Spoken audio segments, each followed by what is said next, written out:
ਬਿਸਮਿਲ੍ਲਾਹਿਰਰਹਿਮਾनिर्रहीम अस्सलाम वालेकुम ਦੋਸਤੋ, ਮੈਂ ਤੁਹਾਡਾ ਮੇਜ਼ਬਾਨ ਮੁਹੰਮਦ ਮੁਸ਼ਰਫ ਤੇ ਤੁਸੀਂ ਦੇਖ ਰਹੇ ਜੋ ਜਾਨੀ ਟੀਵੀ। ਆਪਣੇ ਵੀਰਾਂ ਲਈ ਡੇਲੀ ਮਿਹਨਤ ਕਰੀਂਦੀ ਹੈ, ਡੇਲੀ ਕੱਢ ਕੇ ਨਗੀਨਾ ਲਿਆਈਂਦਾ। ਭਰਾਵਾਂ ਨੂੰ ਪਤਾ ਹੈ ਅੱਜ ਇਨਸ਼ਾਅੱਲਾ ਸ਼ੌਕਰ ਸਾਹਿਬ ਦੀ ਵੀਡੀਓ ਲਾਈ ਸੀ, ਅੱਜ ਇਹ ਸੇਲ ਹੋ ਗਈ ਹੈ। ਸਾਈਵਾਲ ਜਾ ਰਹੀ ਹੈ, ਬੜੇ ਪਿਆਰੇ ਸਬਸਕ੍ਰਾਈਬਰ ਨੇ ਇਨਸ਼ਾਅੱਲਾ ਤਸੱਲੀ ਕਰਕੇ ਲੈ ਕੇ ਜਾ ਰਹੇ ਨੇ, ਚਵਾ ਚੂ ਕੇ ਆਪਣੀ ਤਸੱਲੀ ਹੋ ਕੇ।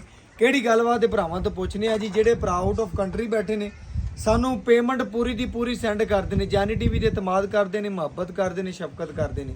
ਉਹਨਾਂ ਵੀਰਾਂ ਵਾਸਤੇ ਅਨਮੋਲ ਹੀ ਰਹਿ ਵੱਛੀ ਪੂਰੀ ਨਵਾਬ ਹੈ, ਡਬਲ ਸਿੱਕੇ ਚ ਸੀ। ਇਹਦਾ 455 ਮੁੱਲ ਸੀ ਤਕਰੀਬਨ। ਆ ਵੀਰਾਂ ਭਰਾਵਾਂ ਨੇ ਚੈੱਕ ਕਰਨਾ, ਸੀਲ ਕਰ ਦਿੱਤੀ ਹੈ। ਵੀਰਾਂ ਨੂੰ ਬੜੇ ਪਿਆਰ ਨਾਲ ਵੱਛੀ ਦਿੱਤੀ ਹੈ, ਲੈਣਾ ਦੇਣਾ ਨਸੀਬ ਹੈ, ਮੁਕੱਦਰ ਹੈ। ਵੱਛੀ ਮਾਸ਼ਾਅੱਲਾ ਪੂਰੀ ਨਵਾਬ ਸੀ, ਪੂਰੀ ਸ਼ੌਕੀਨ ਹੈ। ਸ਼ੌਕੀਨ ਭਰਾਵਾਂ ਵਾਸਤੇ ਅਨਮੋਲ ਹੀ ਰਹਿੰਦੇ। ਲੋ ਜੀ 24 ਵੀ ਬਹੁਤ ਤਸੱਲੀਆਂ ਕਰੋ, ਬੱਚੇ ਤੇ ਜਾਂਦੀ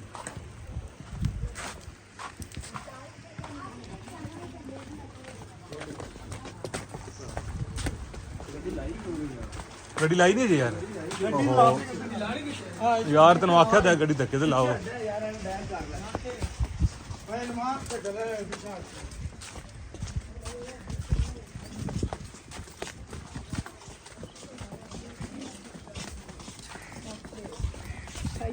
ਜਨਾਬ ਗੱਡੀ ਲੱਗਦੀ ਵੀ ਪਾਈਏ ਆਦੀ ਗੱਡੀ ਲੈ ਕੇ ਆਏ ਨੇ। ਇੱਥੇ ਗਾਂ ਖਲਵਾ ਲੈ, ਗੱਡੀ ਲਾ ਉੱਥੇ।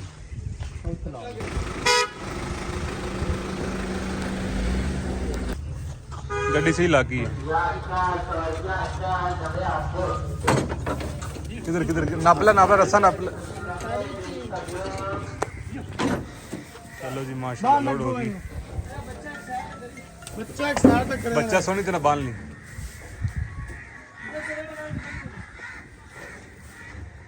हेलो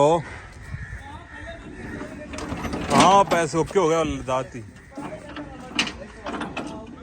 हाँ जी